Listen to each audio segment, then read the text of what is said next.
You don't look good, Joe. The fridge broke, so I had to eat everything.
Cold cuts, ice cream, limes,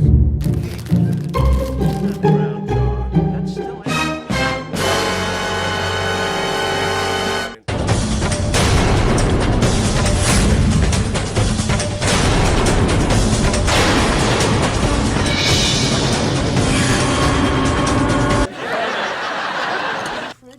I don't live here anymore.